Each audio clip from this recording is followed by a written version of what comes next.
Laissons le Seigneur pour le temps qu'il fait. Amen. Amen.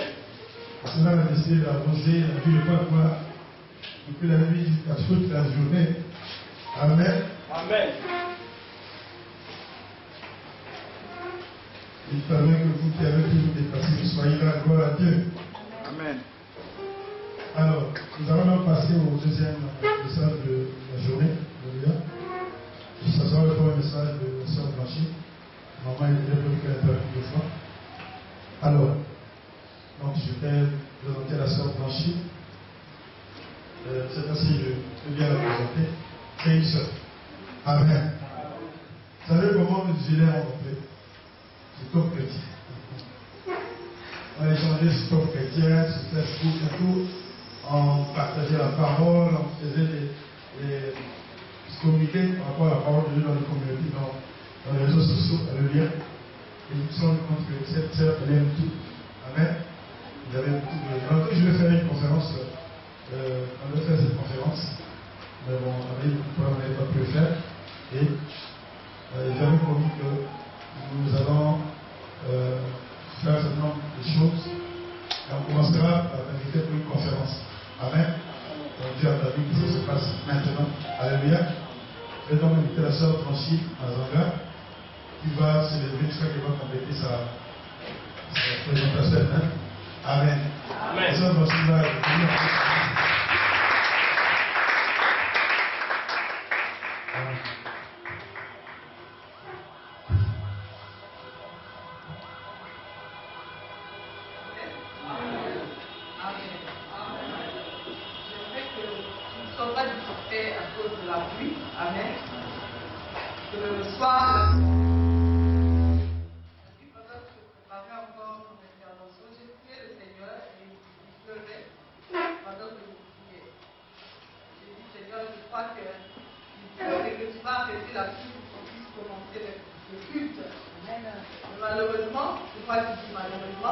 la pluie a continué jusqu'à présent.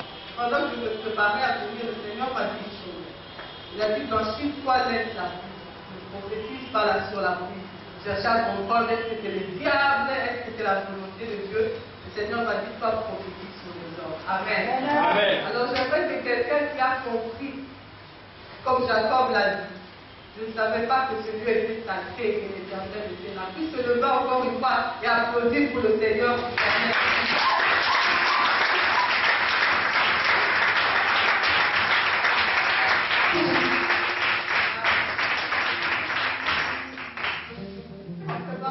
En préparant mon intervention, je l'ai préparée dans la dimension d'un prédicateur.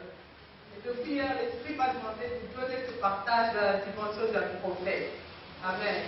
Alors je te supplie, toi qui es présent sur nous, que tu écoutes cette parole et tout ce qui va être enseigné pendant ces 3 jours dans une dimension prophétique. Moi je crois que je suis venu de la part du Seigneur. Souvent les prédicateurs ont l'habitude de dire je suis venu prêcher à une personne. Mais je le dis réellement de la part du Seigneur. Je crois que la personne que Dieu m'a envoyé parler à cette personne en particulier après moi, je ne la connais pas, mais je crois qu'elle est ici maintenant. Et je prie le Seigneur. Je prie le Seigneur que cette personne s'assoie.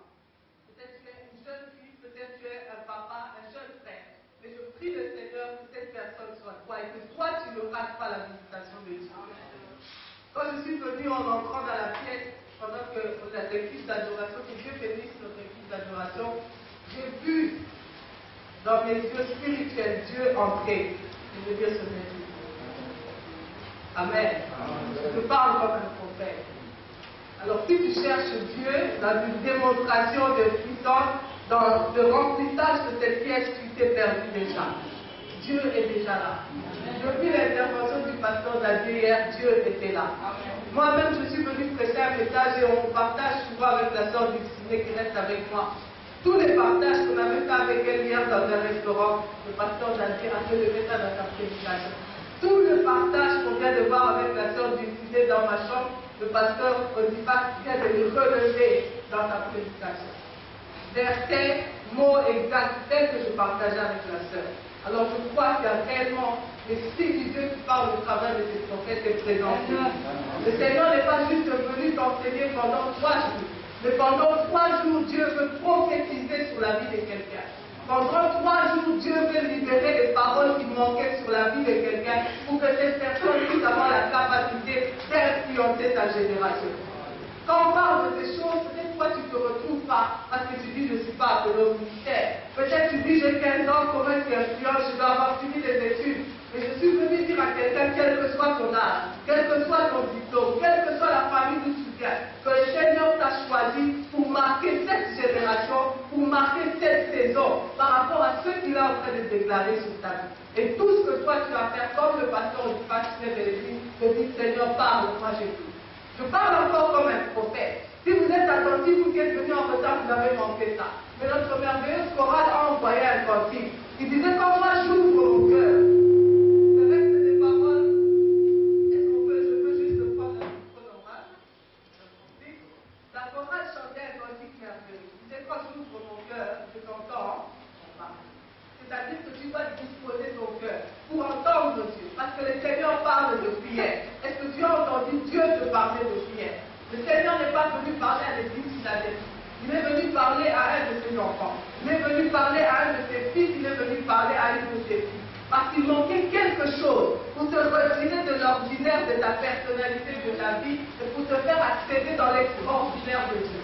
J'ai aimé ce que le pasteur Odifax a dit. Quand vous verrez ce que je vais partager, vous allez dire que j'ai triché la prédication d'hier et j'ai triché la prédication que le pasteur vient de donner. Amen. Mais réellement, c'est le même esprit qui nous a parlé et qui veut insister sur les mêmes choses. Tu auras l'impression qu'on répète les mêmes choses. Mais comme la sœur du cinéma a dit, chacun de vous parle dans une autre dimension. Je prie au nom du Seigneur que tu sois béni par cet enseignement. Que tu reçoives les paroles de la prophétie. Et que tes paroles puissent être les paroles de Dieu, qu'elles deviennent ce qui te manquait pour que tu puisses faire la volonté de Dieu, pour que tu puisses devenir ce que Dieu veut que tu sois. Quand j'ai préparé le message, j'avais mon message depuis 2 semaines. Mais à 1 semaine, le Seigneur m'a dit de tout changer. Donc le message que je ferai, c'est celui que Dieu m'a demandé d'enseigner. Je comprends pourquoi il m'a recadré dans ma prédication. Le thème de mes 2 interventions, je vais parler du Dieu des hommes qui bouleverse le monde. Le Dieu des hommes qui bouleverse le monde. Le Dieu des hommes qui bouleverse le monde. Nous allons dans le livre de Actes 17. Vous connaissez cette histoire. Actes 17, nous allons lire le verset 4 et le verset 6. Actes 17, le verset 4 et le verset 6. Et nous irons aussi dans Job 37 au verset 5. Acte 17, le verset 4 et le verset 6. Nous allons lire Job 37, le verset 5.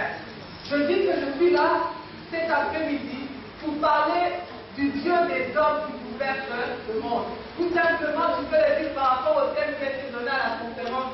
Je suis venu parler pas des hommes qui bouleversent, mais d'abord, c'est de là que tout commence. Du Dieu de ces hommes-là qui marquent leur génération positivement. Amen. Acte chapitre 17, le verset 4 à 6, Job 37, le verset 5. Je lis Acte 17, c'est un passage que nous connaissons, le verset 4. C'est Paul et Silas qui se retrouvent dans une ville appelée Amphipolis, Apollonie. Ils prêchent dans plusieurs villes, et pendant qu'ils sont en train de prêcher, parce que la parole de Dieu, elle est vie, elle est esprit, elle a touché les personnes. Ils ont prêché la parole comme Paul, j'aime lorsque Paul le dit, que la prédication que j'ai amenée au milieu de vous n'a pas été un mélange de paroles bien ficelées, de charisme d'homme, de sagesse humaine, mais ça a été une démonstration d'esprit et de puissance.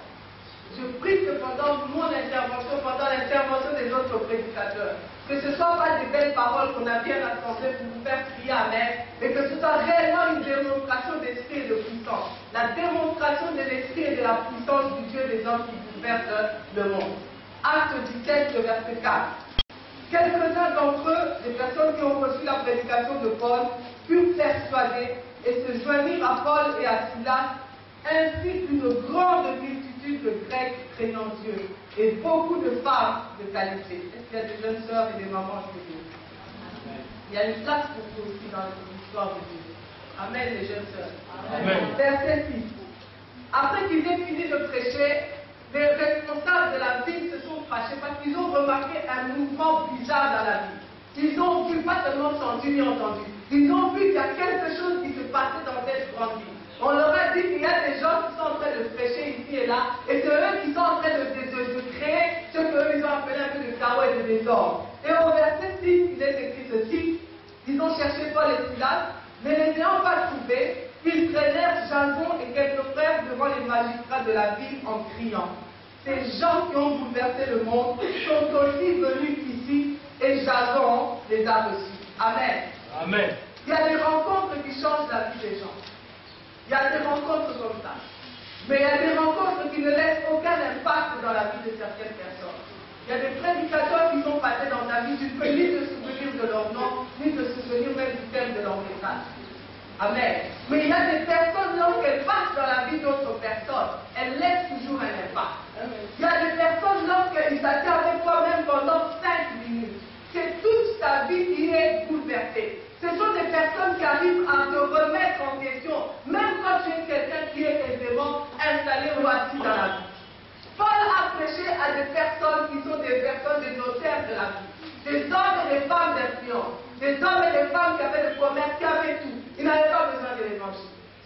Le pasteur du Pax a dit aujourd'hui, les gens se disent, les gens n'ont plus besoin de l'évangile parce qu'aujourd'hui, tout le monde prospère, tout le monde est riche, tout le monde cherche l'argent. Donc ces gens-là ne cherchaient pas, ils avaient déjà trouvé. Ils étaient déjà complets.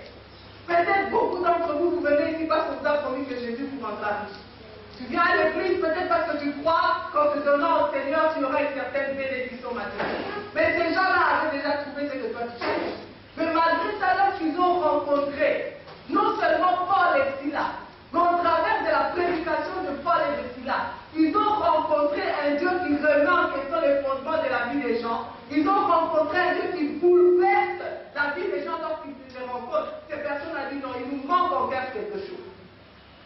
Et certainement les sacrificateurs, les responsables de la ville ont compris que si tous ces gens fortunés, ces gens quittent nos synagogues, quittent nos églises, nous perdons les dîmes et les offrandes. Vous voyez le bouleversement. Donc ils ont vu un shift de finances, un shift de matériel qui va sortir de leur quantité, qui va sortir de leur grille de formation, qui va sortir parce que ces gens étaient dans des sciences occultes certainement. Et il va aller shifter pour se retrouver dans l'église. Donc ils disent non, il y a un problème.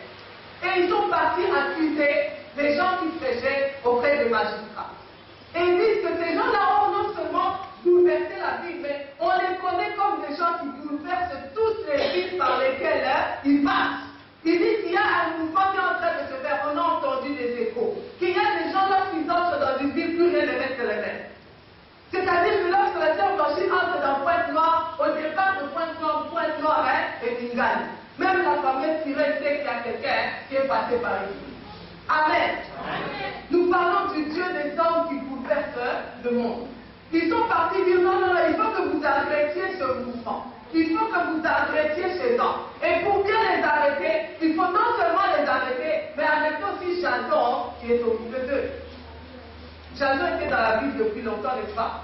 On le connaissait, un gentil frère. Lui et les autres frères dont on n'a pas cité les noms. C'était un chrétien qui certainement évangélisait de quartier en quartier chaque samedi. C'était un chrétien qui, dans son lieu de travail, on savait qu'il était chrétien. Mais il n'est jamais rien arrivé d'exceptionnel, d'extraordinaire dans la vie de Jason, jusqu'à ce qu'il rencontre un certain Paul et Silas, qui marchaient avec le Dieu des hommes qui bouleversent le monde.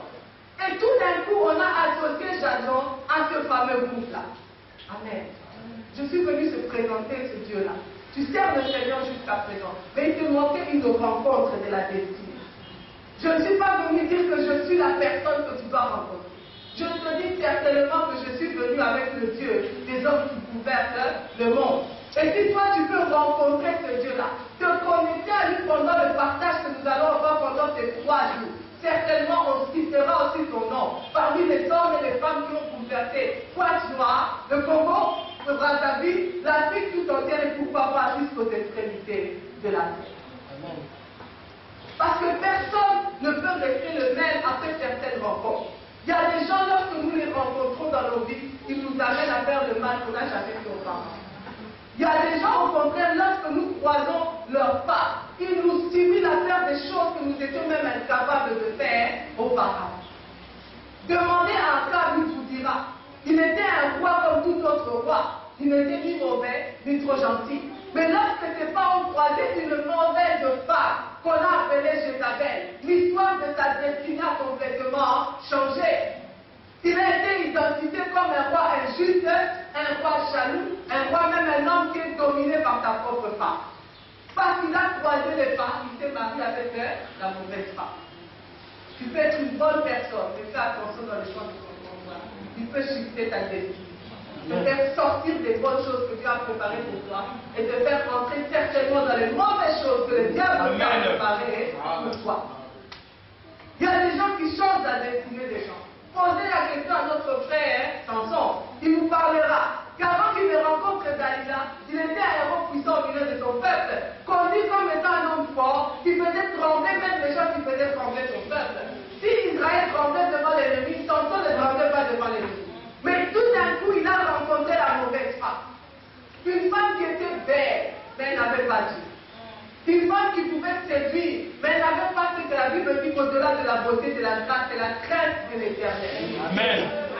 Et lorsque Samson, cet homme de destinée, qui était appelé à faire de grandes choses au milieu d'Israël, à manifester la puissance de Dieu, parce qu'il a croisé le pas de la mauvaise personne, il a donné son cœur à la mauvaise personne, c'est que Delilah a changé toute sa destinée.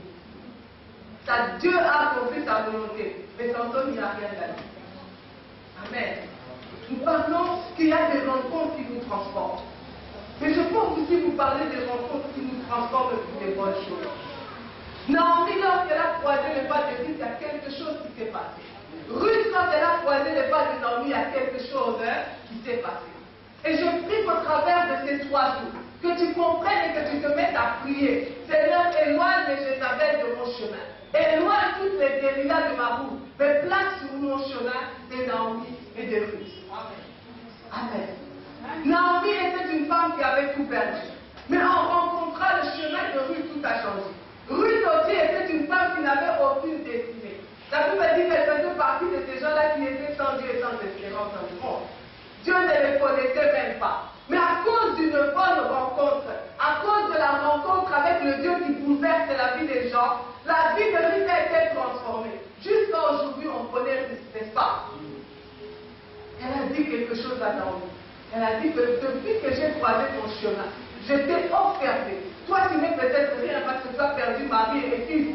Mais certainement, j'ai dit qu'il y a un Dieu en toi. Et là où tu iras, j'irai. Parce qu'il faut que je sois près de toi pour rester connecté à ce Dieu-là. Ne regarde pas le prédicateur. Ne regarde pas l'enseignant. Regarde même pas le prophète qui se dit Dieu m'a dit. Regarde le Dieu qui se révèle au travers de ses serviteurs. Amen. Esaïe a dit, voici moi et les enfants que Dieu m'a donnés. Nous sommes des signes et des présages en Israël. La sœur d'Orchide ne se servira de rien. Mais certainement, je suis un signe et un présage pour toi par rapport aux choses que Dieu veut faire dans ta vie. Est-ce que tu peux dire Amen? Amen. Nous parlons du Dieu des hommes qui bouleversent le monde. Amen. Il y a un nom de Dieu merveilleux que je suis venu t'apprendre en cet après-midi. Le Dieu que nous servons, il s'appelle en hébreu El Adabari. C'est-à-dire que c'est le Dieu des événements. Pourquoi est-ce qu'il a appelé le Dieu des événements? La Bible dit que la renommée de Dieu s'élargit lorsqu'il accomplit des hauts faits. Donc il n'y a pas d'intérêt pour le monde de connaître ton Dieu tant qu'il ne s'est pas manifesté au travers de soi. C'est-à-dire que Dieu n'est connu qu'à cause des choses que lui seul est capable de faire. C'est pourquoi on l'appelle le Dieu des événements. Étrangement, cette nuit pendant que j'ai prié, le culte que moi j'ai vu, ce n'est pas ce culte-là. Dans le culte que j'ai vu, il y avait tellement de gens. La salle était pleine. On a même demandé au pasteur du pasteur pourquoi il a loué une salle si petite. Parce que le nombre de personnes qui s'étaient ciblées. Le Dieu des événements commence toujours par des petites choses. Je crois que l'année prochaine, à la même période, cette salle ne sera déjà dysfonctionnelle pour cette conférence. Il faudra chercher quelque chose de plus grand. Je parle comme un prophète. Amen. Pourquoi? Parce que notre Dieu est le Dieu des événements. Lorsque Dieu entre dans la vie de quelqu'un, c'est lui qu'on parle de quelque chose d'ordinaire, d'extraordinaire. C'est seulement le même ordinaire, on a rajouté l'extra. Je prie que la rencontre avec le El Adabari soit l'extra qui vient s'accrocher à ta vie. Dieu a rencontré, croisé le chemin d'Abraham. Il a dit à partir d'aujourd'hui, tu n'es plus Abraham, tu deviens Abraham. Certains juifs disent que le H qui a été rajouté dans le nom d'Abraham est en fait le H Saul. Un homme stérile. Mais lorsque Dieu rencontre son chemin, il devient le père d'une multitude.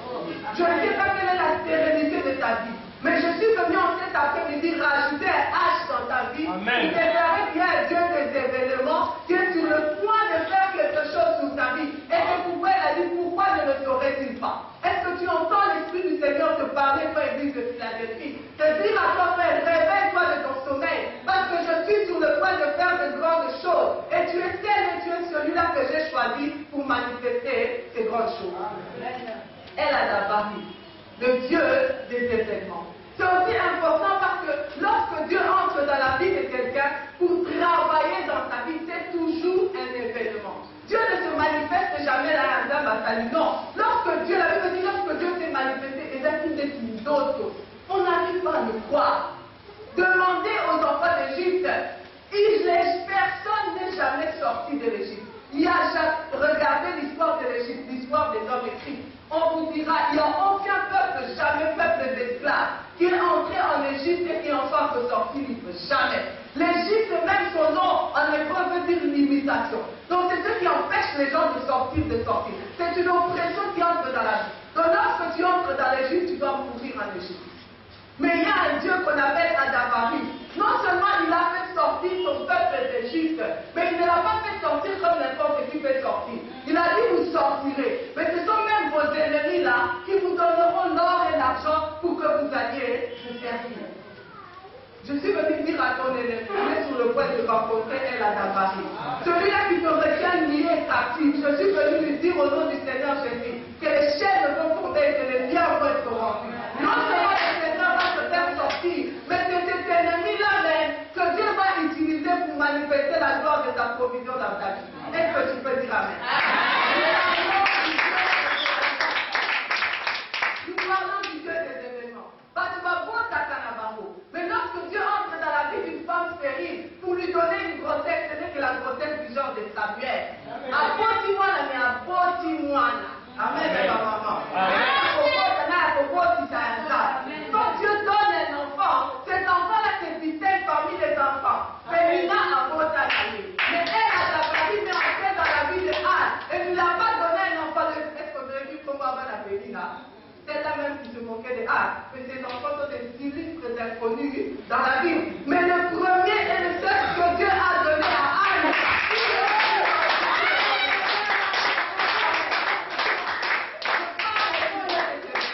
lorsque Dieu entre dans ta vie pour faire quelque chose, tu n'auras pas à dire, le pasteur Daniel a dit, tu ne parleras pas. Ce sont les gens autour de toi qui diront, certainement tu as Dieu. Certainement tu as Dieu. Parce que Milo Kaboué, c'est quand ça va venir à la campagne. Dieu des événements. Lorsque Dieu entre dans la vie, c'est pour changer. Rahab ne pas. Mais elle a rencontré un nombre d'espions qui marchaient avec les dieux des hommes qui bouleversaient le monde. Et lorsque Rahab a croisé les chemins, elle a posé l'acte de foi dont le pasteur Daniel a parlé hier, et dont le pasteur Odifak a parlé. Elle a posé un acte de foi. Et cet acte de foi a changé. Il y a des femmes juives qui ne sont pas entrées dans la lignée de Jésus. Mais Rahab, une prostituée, une femme qui n'avait ni bien ni sang avec Israël, elle est entrée dans la lignée du Sauveur. Donc aujourd'hui, lorsque les Juifs qui n'aiment pas le péché parlent de leur Dieu, ils doivent citer le nom de Rahab. Je parle du Dieu des événements. L'histoire de ta vie ne s'arrête pas. Elle commence le jour où tu rencontres Dieu. L'histoire de ta vie n'a encore même pas écrit. Les gens qui t'ont donné un nom, comme on a dit hier, que toi tu n'es pas ceci, que toi tu ne fais ça, ils n'ont pas encore bien parlé sur ta vie. Laisse Dieu vienne s'accrocher à toi. Laisse que tu croises le chemin de El Adabari et on racontera une autre histoire. Amen. Je parle du Dieu des événements. Il est un Dieu des événements, pourquoi? Parce que Dieu dit les choses ordinaires, c'est pour les hommes. Tout ce que Dieu fait est extraordinaire. Amen. Tout ce que Dieu fait est extraordinaire. S'il y a des médecins aujourd'hui, le fait même d'étudier le cerveau humain dépasse les médecins jusqu'aujourd'hui. On n'arrive pas à comprendre comment le cerveau humain fonctionne. Comment c'est que nous sommes là debout. Comment, qu'est-ce qu'il y a de merveilleux? Il y a quelque chose d'étrange. Et il n'y a que Dieu qui puisse faire ces choses-là. Il n'y a que Dieu qui puisse faire ces choses-là. Tu regardes ta vie avec ses mauvais yeux. Je suis venu te donner le regard de El Adabari. Ce petit événement et ce grand événement dans le processus de Dieu pour faire de toi un homme qui va bouleverser ta société. La Bible dit, ne méprisez pas les faibles commencements. Elle, à Gabarit, commence toujours petit, mais il termine toujours grand. La Bible dit que le faible dit, que le pauvre dit. Pourquoi? Pourquoi? Parce que Dieu a fait des choses? Non. Parce que Dieu a fait pour moi de grandes choses. La Bible dit qu'il y a des dieux, mais notre Dieu s'appelle Elion. C'est-à-dire au-dessus de tout ce qui est élevé, il y en a un qui est encore plus élevé. De sortir de ta famille qui dit que lui, il est sorti. C'est tiré de pointe noire. Peut-être à l'équipe, ma fête va tirer une j'ai aimé cette histoire, ça me fait rire. Parce que, il y a au-dessus des tirés, là, il y a encore quelqu'un qui est plus élevé.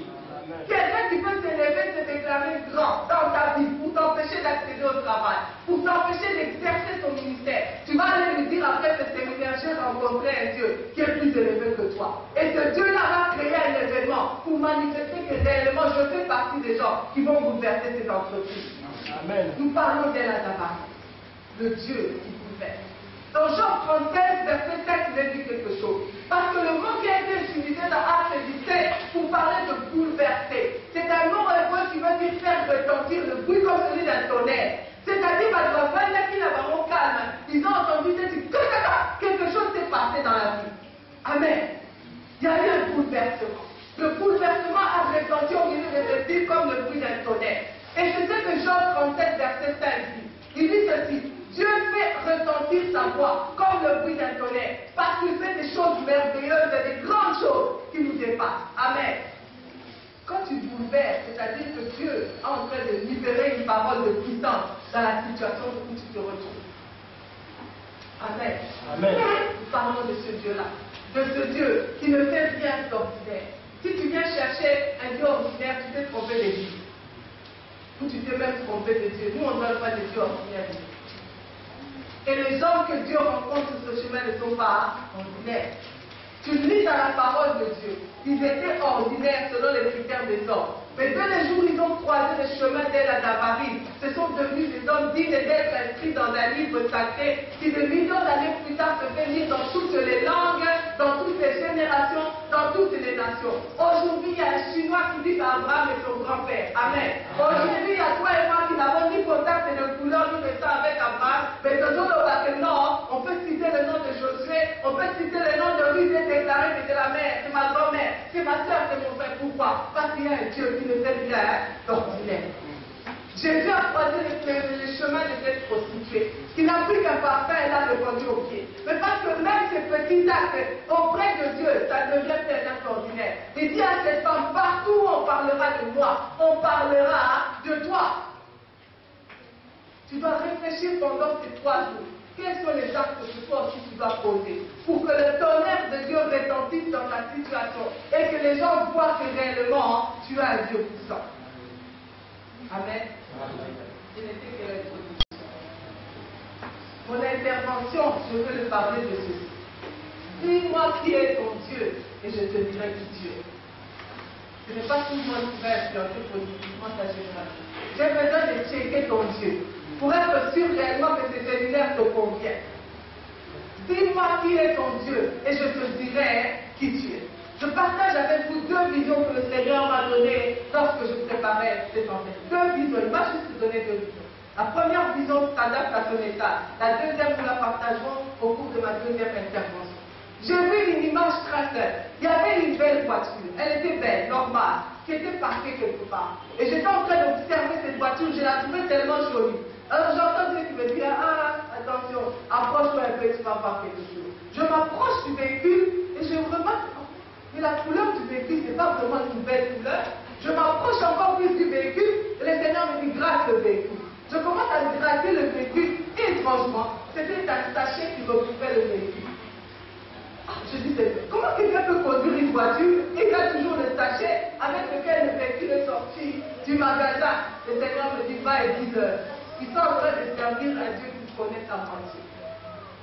Job a dit, autrefois j'ai entendu parler de toi. Il travaillait avec un vieux voiture sachet. Mais maintenant, mes yeux t'ont vu. Je ne suis pas venu remettre en question ta foi, mais je suis certain que le Dieu que tu sers là, tu le connais à moitié. L'image de ce sachet qui recouvre la voiture C'est l'image du voile de ton ignorance. C'est l'image de la dimension basse que tu as de Dieu. Tu ne connais pas assez Dieu. Tu es chrétien, comme ce véhicule, mais tu sers un Dieu qui est encore dans l'instaché.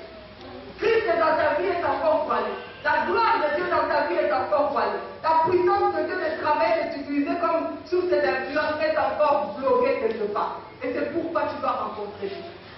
Nous sommes ici au travers de ces enseignements pour ôter le voile, ôter les sachants plastiques qui empêchent notre vie de réellement éclater. Ce que tu es n'est pas encore ce que tu dois être. Peu importe si tu es directeur de je ne sais pas où, tu n'es pas encore ce que Dieu veut que tu sois. Amen. Dis-moi qui est ton Dieu, et je te dirai qui tu es. Mon texte de base, je le prends dans Psaume 82. Psaume 82. Dis-moi qui est ton Dieu. Saint-Nicole, qui est ton Dieu? Qui est ton Dieu? Frère, comme ça c'est quelques secondes, qui est ton Dieu? Qui est ton Dieu? Amen. Psaume 82. Lisons le verset 1. Nous lirons puis le verset 6 à 7. Psaume 82. Le verset 1 et le verset 6 à 7. Le verset 1 dit ceci, je lis au nom du Seigneur. Dieu, Elohim, dans la version hébreu, se tient dans l'assemblée de Dieu. Dans la version hébreu, il dit Elohim se tient dans l'assemblée des Elohim. Est-ce que tu me suis? Il juge au milieu des Elohim. Ne sois pas distrait, ne sois pas distrait. Ce qui est intéressant pour toi ici. Dieu se tient dans l'assemblée de Dieu. Il juge au milieu des dieux. Elohim se tient dans l'assemblée des Elohim. Et il juge au milieu des Elohim. Verset 6 à 7. C'est toujours Elohim qui parle. J'avais dit, vous êtes des dieux. Vous êtes des dieux. Vous êtes tous des fils du Très-Haut. Cependant, vous mourrez comme des hommes. Vous tomberez comme un prince quelconque. Amen. C'est Dieu qui parle. Je ne fais pas des débats théologiques. Oh, Elohim, c'est un nom de Dieu païen. Non. Lorsqu'Israël a utilisé ce nom-là, c'est pour dire que si les autres dieux sont des Elohim, le nôtre est le véritable Elohim. Donc s'il y a des dieux puissants, le nôtre est le tout-puissant. Amen. Lorsque Dieu parle dans Psaume 82, Dieu regarde, ce Dieu-là, des hommes qui bouleversent le monde. Il regarde les hommes et les femmes qu'il a créés à son image, à sa ressemblance. Et il remarque qu'il y a quelque chose qui ne marche pas. Il dit parce que moi, Dieu, je ne m'assemble qu'avec les gens qui me ressemblent. Moi, Dieu, je n'exerce ma domination qu'avec les hommes et les femmes qui me ressemblent. Moi, Dieu, je ne juge qu'avec les gens qui me ressemblent. Amen. Donc tu peux être là et te dire, moi je suis chrétien, mais tu n'es même pas dans l'assemblée de Dieu. Dieu ne voit rien à lui en toi. Tu es juste une créature. Quelqu'un qui marche parce qu'il a le souffle des dieux, la grâce de Dieu se voit. Mais Dieu va aller au-delà de cette dimension-là. Parce qu'il dit, lorsque je regarde, lorsque je vous regarde, je témoigne de ce que j'ai dit sur vous, que vous êtes des dieux. Non seulement vous êtes des dieux, mais vous êtes les fils du Dieu très haut et les nôtres. C'est-à-dire que vous ne pouvez pas être mélangé avec les enfants des présidents, les enfants de Songolo. Non, vous êtes les fils du Dieu très haut. Mais lorsque je vous regarde, vous êtes en train de mourir. Et vous ne mourrez pas n'importe comment. Dieu est à moi, je ne sais pas si vous comprenez, à Chola Tabatouin. Il ne dit pas vous mourrez comme des pauvres là. Non, il ne dit pas ça. Il ne dit pas vous mourrez comme des menuisiers là, le verset n'aurait aucun impact pour nous, n'est-ce pas? Il dit vous mourrez comme des prêtres, quelconques. Est-ce que toi tu peux mépriser le fils de ta fille? Il dit d'aller du pas le pas mon attaché. Donc déjà être le fils du roi, le fils du président, c'est déjà toute la gloire, n'est-ce pas? D'autres ne pas du président, ne va pas adopter ça. Amen. Mais Dieu, le Dieu Elohim, le Dieu des hommes qui bouleversent, me dit ce que vous voyez là, c'est des choses quelconques. Parce que la nature que moi je vous ai donnée a plus de valeur que d'être le fils d'un roi de la terre. Amen. C'est pourquoi il est écrit dans l'histoire, Mardochée dit qu'on a vu des princes marcher à pied, mais on voit des esclaves que toi tu es en train d'admirer, moi aussi je vais avoir des voitures, moi aussi je vais avoir des maisons. Le Dieu qui t'a créé à son image, à te regarder, il dit ça, ce sont des esclaves. Ce sont des esclaves. Mais il te regarde de toi, frère, il dit pourquoi tu marches ainsi? Ce n'est pas une prophétie pour te donner des voitures, je ne dis pas ça. Lorsque nous allons dans Genèse chapitre 1 au verset 26, vous n'avez pas l'écrit, vous écrivez, c'est un verset 5. C'est là que tout a commencé, n'est-ce pas? Dans Genèse 1, il est dit ça, l'Éternel Dieu parle, il appela l'existence. Vous allez m'excuser pour prendre maintenant un peu là, mais ça explique le contexte des choses. Il est dit Elohim Bara, appelle les choses à l'existence. Et c'est cet Elohim Bara là qui au commentaire a dit, faisons l'homme à notre image et à notre ressemblance. C'est-à-dire que lorsque Dieu a parlé sur toi, lorsque la parole de Dieu là dont il est question, c'est la parole de Dieu créatrice, c'est la parole de Dieu qui crée sans rien, sans matière. Juste le fait de parler, c'est ce que la Bible dit, l'Éternel dit et la chose arrive, et donc dans les esprits, ça compte. Donc lorsque Dieu a résolu de te créer, il n'a pas utilisé une matière. Il t'a créé seulement par la puissance de ta parole. Il a dit, je le ferai à mon image et à ma ressemblance. Et c'est là aussi que Dieu, pour la première fois, parle de l'homme et de la femme. Mais sœur, tu n'as rien à te mépriser devant un homme ou devant un frère. Car Dieu t'a créé, toi et les frères, à son image et à sa ressemblance. Amen. Nous sommes égaux devant Dieu, mais nous ne sommes pas identiques. Nous n'avons pas les mêmes rôles selon la hiérarchie de Dieu. Mais certainement, toi et moi, frères et sœurs, nous sommes créés à l'image et à la ressemblance de Dieu. Je suis en train de t'amener à comprendre les prédicateurs qui sont passés avant nous déjà dit. Ce que tu es n'est pas ce que tu es là. Ce que tu es, c'est ce que la parole d'Elohim Bara a libéré sur ta vie. Et lorsque Dieu t'a créé, il t'a créé à sa ressemblance et à son image. C'est pourquoi Dieu dit dans le psaume 80 que vous êtes des dieux et vous êtes des fils du Très-Haut. Mais pourquoi est-ce que vous mourrez comme des hommes quelconques? Donc le fait d'être un homme ne suffit pas. Nous devons monter quand nous apparaissons sur la terre. Quand ton père et ta mère te donnent le titre, tu dois quitter la dimension d'homme et entrer dans la dimension de Dieu. Les occultistes ont compris ces choses-là. Nous les enfants de Dieu, nous sommes en retard. Le Seigneur dit que je l'ai été créé à mon image et à ma ressemblance. C'est-à-dire ce qui peut te donner la capacité de bouleverser ta génération. Ce n'est ni la dimension que tu as, ni la taille que tu as, ni la couleur de peau que tu as, ni l'origine tribale que tu as. Ces choses-là n'étaient pas au commencement. Ce qui a été au commencement, c'est cette graine que Dieu a semée en toi, en disant que cette graine-là grandira en toi et développera ta capacité d'être Dieu. Et dans cette graine-là, Dieu, la parole de Dieu libérée sur toi, Dieu a dit qu'ils domineront, ils multiplieront. Tout ce dont tu as besoin pour influencer ta génération n'est pas dans l'université, n'est pas dans l'argent que tu cherches là. Tout ce dont tu as besoin pour influencer ta génération ou pour être parmi les gens qui bouleversent le monde est seulement dans la parole d'Elohim Bara. Il dit, et il a déjà dit sur toi. C'est pourquoi la Bible dit, pourquoi portez-vous des regards inquiets? Dieu n'aime pas les gens qui viennent prier ça, mais aussi qui n'ont pas arrêter ces prières-là. Ne t'approche jamais de Dieu avec ce genre de prières-là. Approche-toi de Dieu, dis Seigneur, je suis dans une situation difficile. Mais toi, tu as déjà déclaré sur moi des paroles. Il faut sécher ses larmes parfois dans la présence de Dieu. Et s'approcher comme le Seigneur a dit au pasteur du pain, pourquoi tu pleures? Réclame l'œuvre de la foi.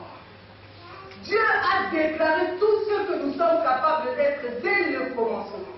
C'est pourquoi lorsque Jérémie se voyait un enfant de 9-10 ans, il se dit non, je ne peux pas. Dieu lui dit, moi je t'ai connu avant même que tu sois formé dans le sein de ta mère. Et dès le sein de ta mère, même avant là, moi j'ai déjà déclaré que toi, le Jérémie qui s'appelle petit, qui se dit être trop jeune, moi j'ai déclaré que tu seras un prophète des nations. Et que la dimension de ta prophétie, même si tu es un petit enfant, te donnera la capacité d'écraser, de détruire, de renverser. Amen. Amen. La parole de Dieu qui libère sur toi ne dépend pas de la manière dont ta mère t'a mis au monde. Ne dépend pas de l'endroit où ta mère t'a mis au monde. Amen. Tu peux être l'enfant d'une prostituée. Tu n'es pas une prostituée ni un prostitué. Ta nature ne vient pas de ton père, ils n'ont donné qu'un nom. Mais ton véritable nom est calé, pour secret, est caché dans la parole de Dieu pour toi. Amen. Amen. Amen. Est-ce que tu comprends ces choses? C'est ce que Dieu a dit de toi, c'est cela que tu es. C'est pourquoi Jésus, lorsqu'il se présentait devant les malades, il ne faisait pas cas de tout ce que les gens disaient. Il dit, pas bien toi. Prends ton image.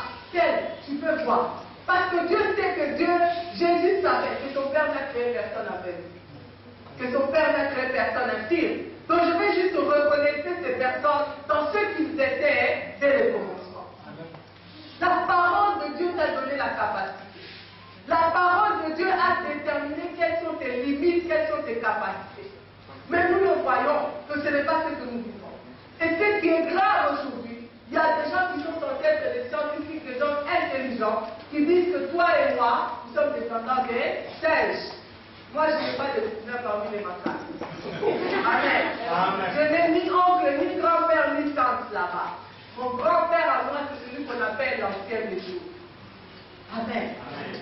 C'est ce Dieu-là qui était avant le commencement. Mais pourquoi? Parce qu'il y a un esprit qui travaille pour t'arracher ton identité. C'est même voix qui dit à ces scientifiques-là, regardez, l'homme ressemble à un primate. C'est que certainement il descend du singe. C'est cette même voix qui, dans le jardin, est venue dire à Adam et à Ève, est-ce que réellement, il a dit que vous mourrez? Non, non, non, vous n'allez pas mourir. Lui, il sait que si vous mangez de l'arbre, vous allez devenir comme Jésus. Comment est-ce que je peux devenir ce que je suis déjà? Si Ève avait la foi, elle avait un Dieu en sa chair. Si Ève connaissait Dieu, elle allait simplement répondre au diable. Je n'ai pas besoin de manger un truc pour devenir ce que je suis déjà dès le commencement. Amen. Amen. C'est cette même voix qui parle aujourd'hui à plusieurs. C'est cette même voix. Et je te dis, mon frère, ma soeur, lorsque tu entends cette voix te parler, le diable n'entre jamais dans la vie de quelqu'un pour le bénir. Que l'occultisme ne te mente pas. Que la sorcellerie ne t'aveugle pas. Lorsque le diable croise le chemin de quelqu'un, c'est toujours pour deux choses. Dénaturer cette personne et les détrôner. Dénaturer. Lorsqu'il a croisé Ève et Adam, il a voulu leur arracher leur identité de Dieu. Et dès qu'il a croisé, ces gens ont commencé à mourir, n'est-ce pas? Lorsqu'il a croisé le chemin d'Ève et d'Adam, il les a détrônés. C'était un homme et une femme qui avaient la capacité, la grâce de parler à Dieu chaque jour. Ils étaient dans le jardin. Mais le jour où ils ont croisé le chemin du diable, qu'est-ce qu'on a fait d'eux? On les a chassés hors du jardin. J'aimerais dire à quelqu'un qui entend cette voix-là, le diable ne croise le chemin des gens que pour deux choses. Pour dénaturer et détrôner les gens. C'est pourquoi tu verras aujourd'hui un sorcier, qui est pourtant un homme et une femme créés à l'image de Dieu, pour exercer sa puissance, sa domination sur les gens, il doit se manifester comme un papa, il doit entrer dans les souris, n'est-ce pas? Toi, tu es Dieu, il faut l'assembler au biais de il y a tout. Tu vas voir qu'il y a quelqu'un qui est en train de mépriser quelqu'un. Le diable a tout ça dans sa bouche. Dieu, il dit non, Dieu vous met en amour. C'est pourquoi les gens, même dans l'occultisme, ils aiment ce genre de lions, de léopards. Nous ne sommes pas des animaux supérieurs. Moi, je suis Dieu. Je suis créé à l'image, à la ressemblance de Dieu. C'est pourquoi lorsque le diable croise ton chemin, il va te dénaturer. Il va sauter ta nature qui te donne la capacité, qui fait de toi un Dieu. Et il va te détrôner. Il n'y a plus de règne dans ta vie. Il n'y a plus de capacité pour toi d'influencer tel que Dieu l'a voulu. Parce qu'il y a quelqu'un qui a croisé ton chemin. Tel que nous sommes. La Bible dit que nous jugerons même des anges. Il y a des démons qui te font trembler. Les démons sont des anges déchus. Comme je l'ai dit, quand ils ont croisé le chemin du diable, ils ont été déchus de leur gloire. Ils ont été détrônés. Comment toi qui as la capacité de juger des anges, tu peux trembler devant un ange déchu? C'est-à-dire ange Ada Nicolo, le relief qui ange naïe, il est devenu démon. C'est-à-dire il est descendu. Toi qui es Dieu, tu trembles devant un démon. Dieu est venu te dire, ma soeur et mon frère, pourquoi trembles-tu? De quoi est-ce que tu as peur? David a dit, je ne craindrai rien, même pas les hommes. Parce que si Dieu est pour moi, il sera contre moi. Si Dieu est avec toi, tu dois comprendre ce que tu es.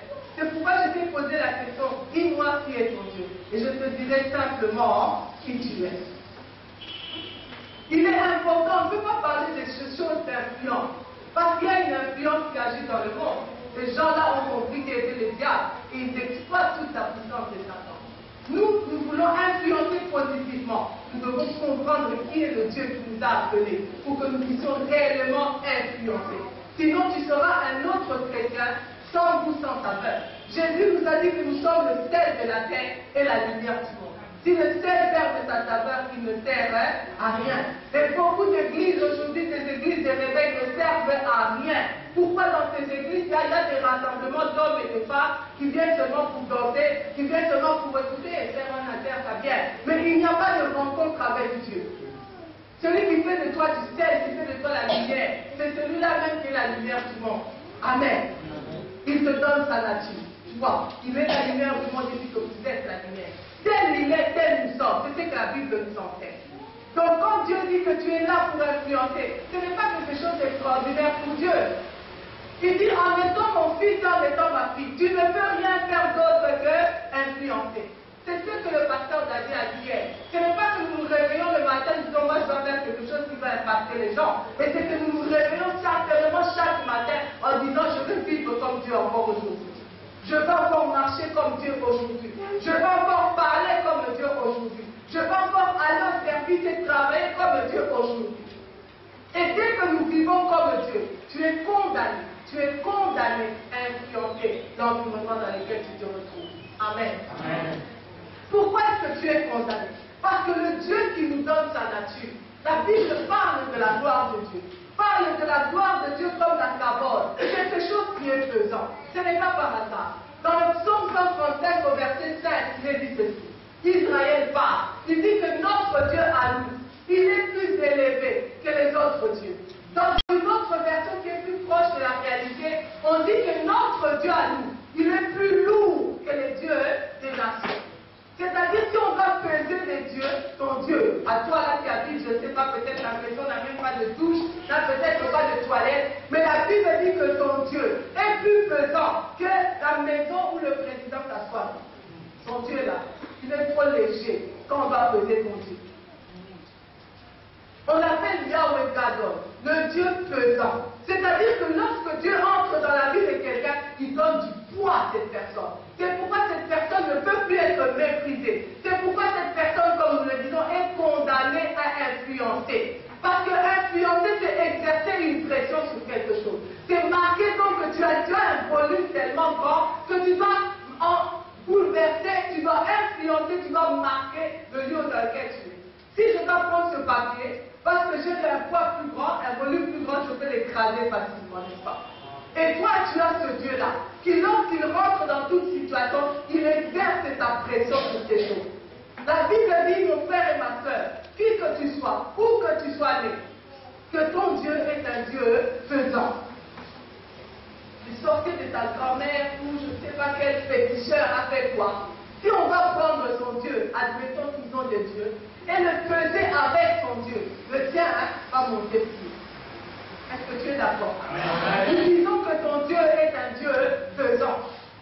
C'est pourquoi lorsqu'on a amené l'arche d'Israël dans la maison de Dagon, c'était normal que Dagon puisse tomber. Parce que Dieu est plus faisant. C'est pourquoi on dit que lorsque David a frappé Samson, tu vois, il m'a traité, à puis je dois viser quelqu'un sur une pierre, tu tomberas comment? On te vise une pierre au visage, tu tomberas comment? En arrière, n'est-ce pas? On dit que Goliath est tombé la face contre terre. Il y a des physiciens parmi nous. Pour que quelque chose tombe comme ça, il faut que quelque chose exerce la pression derrière nous. C'est-à-dire, David est venu avec la parole d'Élohim Baba. Il a dit, moi je sais que je suis plus grand que toi. Et Dieu, parce que David a libéré la parole, Dieu est passé derrière Goliath. Toi libère la parole, moi, Yahweh Gadol, le Dieu présent, je vais aller exercer la présence sur ton Goliath. Tu attends que quelqu'un déclare ce que Dieu a dit de lui pour que Dieu passe derrière ta situation et puisse exercer la pression pour que ton Goliath puisse tomber par notre terre. Tu n'as pas encore déclaré. C'est pourquoi Dieu, la Bible dit que Dieu est derrière ta parole. C'est-à-dire que lorsque Dieu libère ta parole, directement il se met en mouvement pour être derrière ta parole. Il libère ta parole, il vient exercer la pression sur les situations. Notre Dieu n'est pas un Dieu qui parle sans agir. C'est pourquoi lorsqu'on dit que nous devons influencer notre génération, tu ne peux pas être un bon père ou une bonne sœur qui prie beaucoup. Tu n'es pas encore arrivé dans la dimension de l'Élohim. Dieu parle beaucoup, il fait aussi beaucoup. Depuis que tu t'es mis à prier par rapport à ta situation, quels sont les actes que tu as posés? Les frères de David ont dit, toi on te connaît aux Akabino, Bédakine, et puis aux Akanantou, tout le monde ne pas la niquer. Parce que David était court de taille. C'est pourquoi il n'a jamais été choisi pour faire partie de l'armée d'Israël. Il était trop court. Il était pas de figure, mais très court. Alors il était déclassé. Mais arrivé sur le champ de bataille, il trouve des hommes de taille haute comme des Saoul, des géants, qui étaient devant un géant. Ils étaient là, ils ont trouvé un plus géant qu'eux.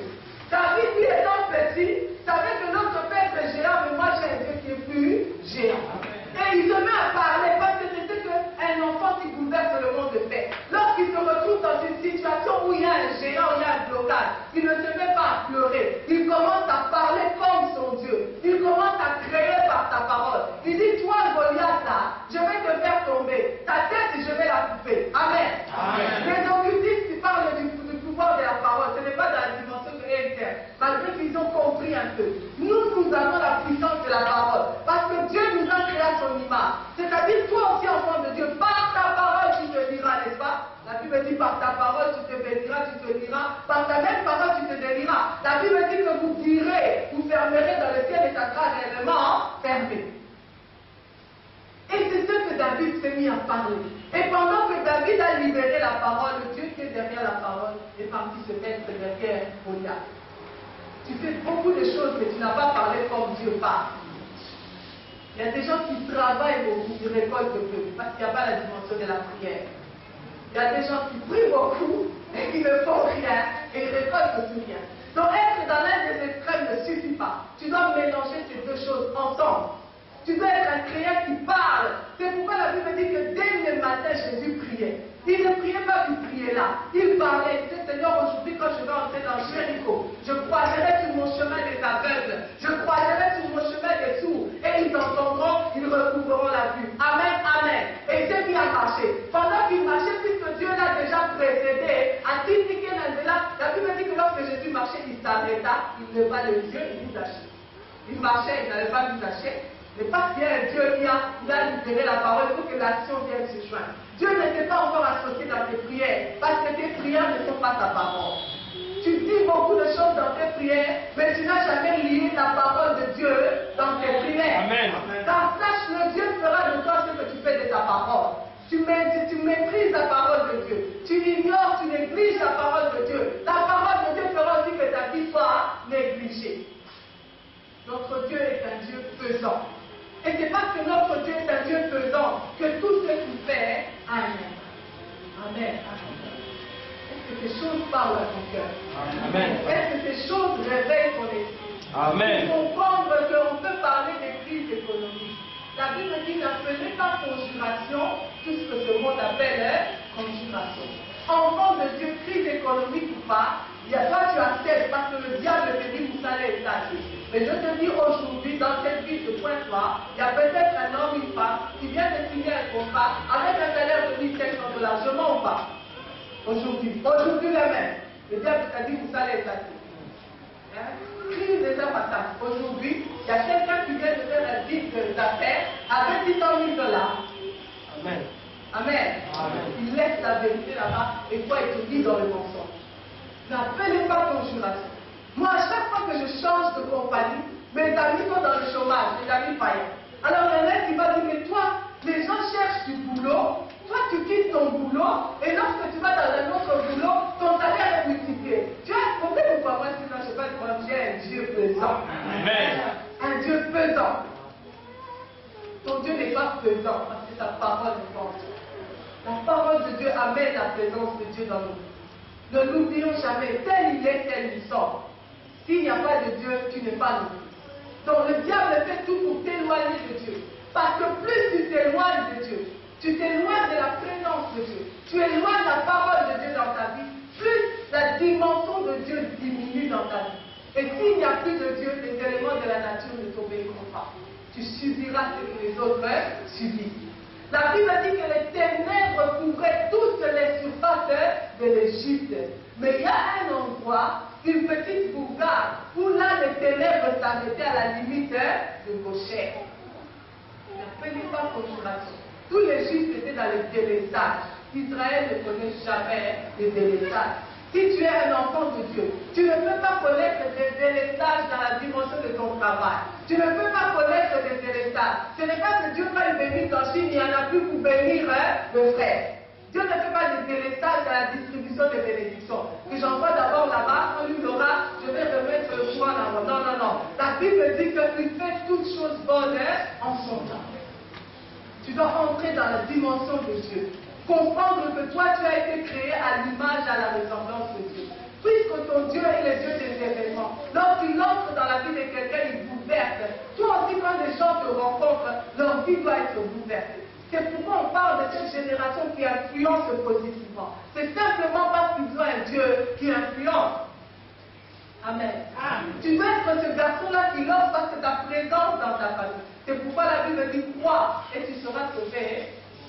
C'est-à-dire le fait que tu crois, tu commences à influencer le salut dans ta vie.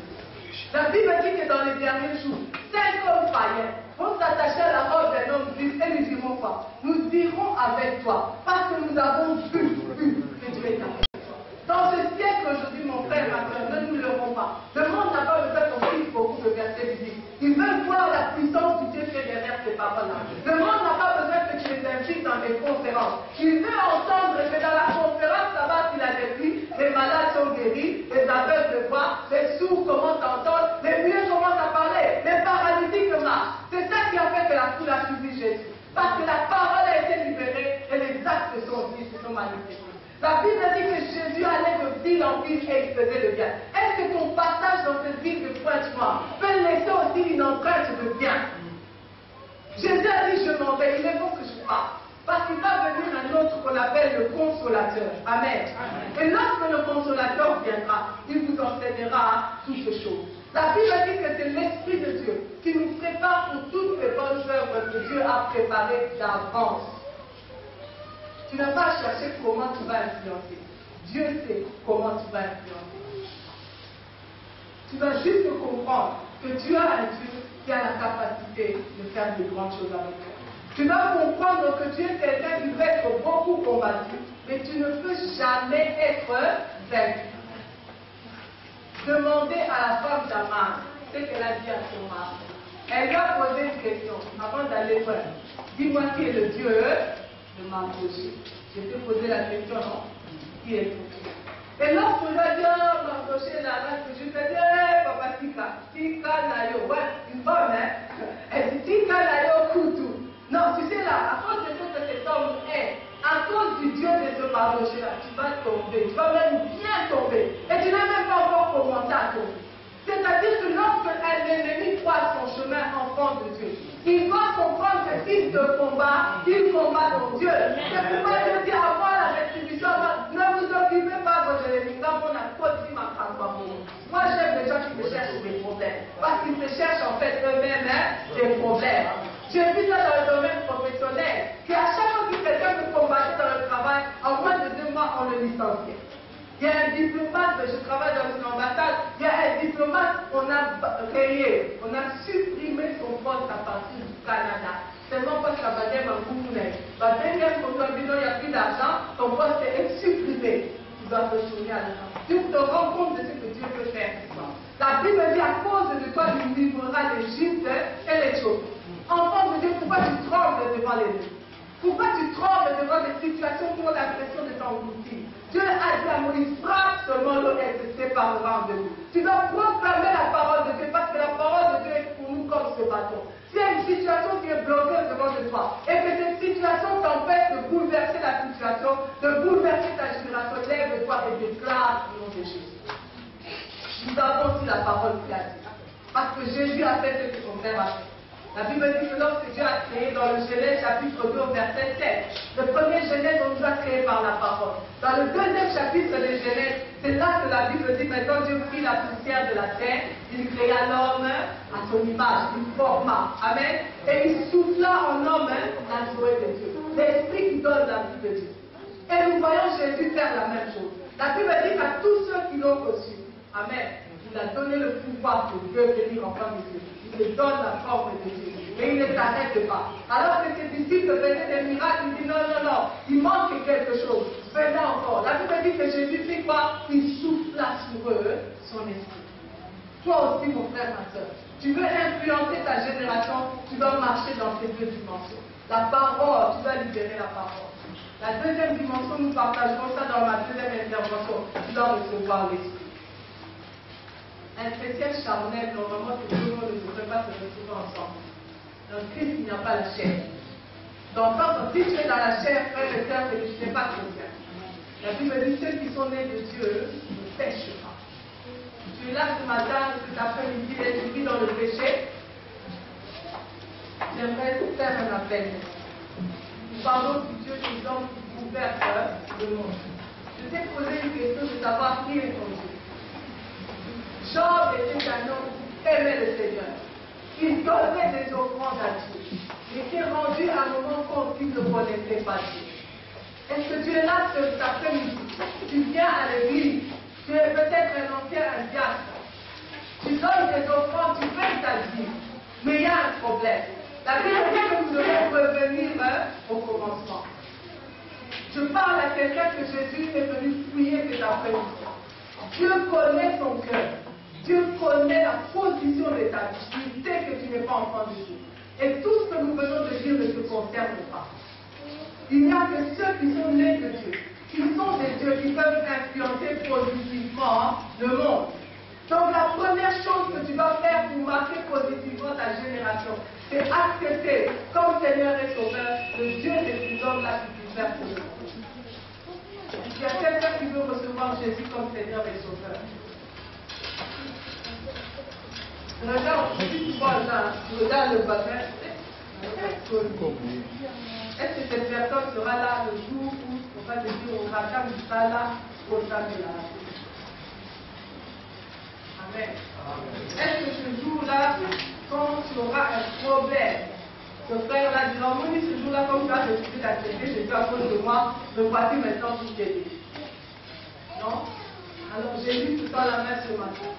Le premier appel, c'est pour accepter Jésus comme Seigneur et Sauveur. Ne te trompe pas. Si aujourd'hui, moi, je ne travaille pas dans votre société de l'eau, de l'électricité, et chaque matin, je vais balayer le bureau, je ne peux pas venir à la fin du mois demander un salaire, n'est-ce pas? Je ne peux pas leur dire, mais j'ai travaillé, moi, tout du travail, est-ce que tout le monde t'a appelé? On a du travail gratuit, main-d'œuvre gratuite. Tu as une main-d'œuvre gratuite à la présence de Dieu. Jésus dit que Christ soit prêché à cause du ventre, ou pour les bonnes raisons, voilà, Dieu est prêché. Tu es un effectif, mais Dieu ne veut pas que tu sois un effectif. Il veut que tu sois un de tes enfants comptés dans ta maison. Il veut que ton nom soit inscrit dans le livre de vie. Il veut que ton nom soit gravé sur la paume de ta main. Je le dis encore cet après-midi. Est-ce que là où tu es, tu vas accepter Jésus comme Seigneur et Sauveur? Dieu soit béni, nous sommes tous chrétiens nés de nouveau. J'aimerais faire ce deuxième appel. Tu es chrétien né de nouveau. Et le Dieu que tu sers est un Dieu en ta chair. J'aimerais faire cet appel pour ceux qui veulent renouveler leur alliance avec Dieu. En t'approchant ce matin ici devant, tu dis simplement à Dieu ce que Job a dit. J'avais entendu parler de toi, mais je ne te connaissais pas. Je te servais même dans la Torah. Je travaillais dans le protocole. Mais en fait, tout ce que je viens d'entendre, je comprends que je ne te connaissais pas bien. Nous ne disons pas que tu es un païen. Nous disons que tu ne connaissais pas bien le Dieu qui veut t'utiliser pour influencer ta génération. Et j'aimerais prier avec toi simplement. Prier avec toi. Comme je l'ai dit, Joachim n'est rien pour toi. Mais j'amène avec moi le Dieu des hommes qui bouleverse le monde. Est-ce que quelqu'un veut renouveler son alliance avec Dieu?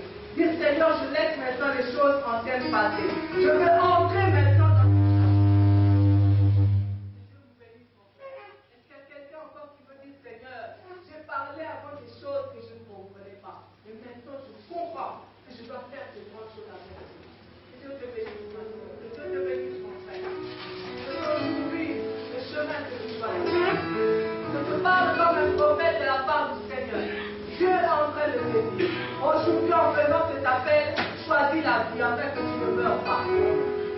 tu refuses cet appel et que tu ne pas dans le bon positionnement avec Dieu, ce n'est pas Dieu qui te condamne. Tu es condamné à mourir sans Dieu, à disparaître de ce siècle sans que le monde se rappelle de toi. Que quelqu'un peut choisir encore Dieu, restaurer ta relation. Nous ne parlons pas de la dimension du péché. Nous parlons simplement de la mauvaise compréhension que tu avais de Dieu. Et peut-être que oui, tu avais un pied dedans, un pied dehors. Tu comprends à travers de ce message que Dieu peut être présent dans ta vie seulement si tu oses toucher le pied de l'Éternel. La Bible dit que la main de l'Éternel n'est pas au bout. Mais ce sont vos péchés qui diminuent le poids de Dieu dans vos vies, qui diminuent le poids de Dieu dans vos situations. Est-ce qu'il y a quelqu'un qui me dit, Seigneur, je viens maintenant. Je veux servir un Dieu saint, je veux servir un Dieu puissant, je veux te servir un Dieu capable. Est-ce que tu es encore là ce matin? Est-ce que tu es encore là ce matin? N'hésite pas.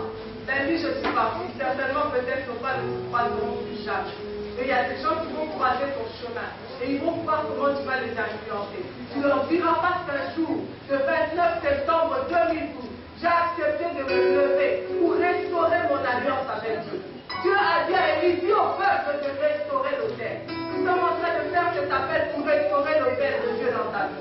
Tu l'invoqueras et certainement il répondra le voici. Il n'y a pas de part ni d'héritage pour toi. Si le Dieu que tu invoques n'est pas le véritable Dieu. Ma soeur, vous venez t'aider. Est-ce que toi aussi tu peux encore prier? Nous allons prier encore. Nous allons prier encore. Peut-être que l'église va le faire. N'hésite pas. N'hésite pas. Nous avons dit, ce lieu est un lieu sacré parce que Dieu a choisi de se manifester ici pour toi. Il n'a pas prévu que tu rencontres Dieu au travers d'une campagne de dimanche à samedi. Il a préparé le moment de restauration de l'autel dans cette simple souhait ici. C'est ici que Dieu a choisi de te rencontrer. Ne le cherche pas à Jérusalem. Lui-même, Jésus est venu au bord du puits. Que Dieu te bénisse, ma soeur. Je vais prier. Est-ce que tu es prêt? Je vais te laisser à toi une dernière chance d'être convaincu par le Saint-Esprit et de te lever. Lorsque Dieu parle des choses extraordinaires, il parle aussi de toi. Il parle aussi de toi. Marie était une jeune vierge. Elle avait son fiancé, sa vie tranquille. Mais lorsque sa vie a croisé l'ange de l'Éternel, elle est devenue la mère de notre Seigneur. Elle est citée comme une bienheureuse. Tout dépend de toi. Tu choisis de dire, Seigneur, je reconnais ta voix. Et je veux que tu changes ma vie. Nous allons prier. Que ceux qui sont debout ferment simplement les yeux. Vous allez mettre la main sur votre cœur. Parce que notre Dieu est un Dieu d'alliance. Tu vas dire, Seigneur, ce jour du 29 septembre, je fais alliance avec toi. Je fais alliance avec El Adabari, le Dieu des événements, qui est maître des temps et des circonstances. Il créera les circonstances. Il provoquera des temps pour que toi, tu puisses influencer ta génération. Si tes parents ont été incapables de t'amener jusqu'au bout, Jésus te récupère aujourd'hui et il continuera le chemin avec toi. Et lorsque Jésus est ton bon berger, il te conduit toujours à destination. Tu diras comme Paul à la fin de ta course que j'ai achevé ma course, j'ai combattu le bon combat et j'ai gardé la foi. Ta couronne de justice de gloire m'est réservée. Commence à dire, Seigneur, me voici. Utilise-moi. Seigneur, me voici. Prends ma vie. Elle t'appartient. Je veux être comme toi. Je veux être un Dieu. Influencer comme toi tu influences. Je veux marcher comme toi. Je veux parler comme toi. Je veux que tout change dans ma vie. Les choses, si tu te retrouves pris aussi, que Dieu bénisse les choses qui ont répondu à cet appel. Alléluia.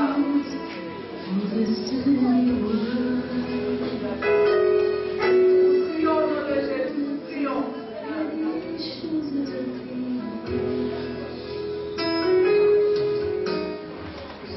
Prie simplement. Que le Seigneur entende ta voix. Que le Seigneur entende ta voix. Il parle à ton cœur. Il parle à ton cœur.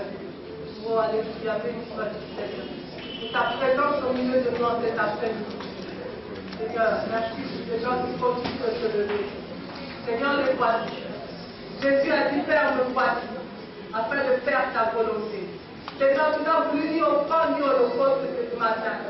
Tu as cherché des hommes et des femmes au travers duquel tu peux manifester encore à point de gloire. Que le seul Dieu qui soit digne d'être élevé, c'est notre Dieu Elohim. Seigneur, nous te bénissons. Parce que ceux qui viennent à toi ne restent jamais les mêmes. Dans l'imitation